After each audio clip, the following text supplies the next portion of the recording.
The best way to find yourself is to lose yourself in the service of others. Do you know what is special about today? It's Gandhi Jayanti. Yes, it is the birthday of Mahatma Gandhi, the man who gave us the path of peace and truth. But what's so special about celebrating his birthday?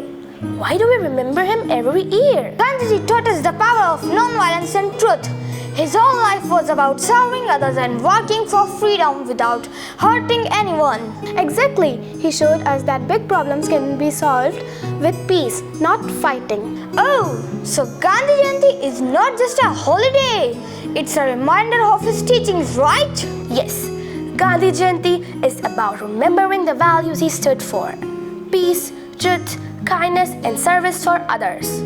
It's a day when we think that how we can live like him in small ways. It's not about looking at the past but also about learning from it. Gandhiji believed that change starts with us. So on this day we should try to follow his teaching in our lives. I understand now.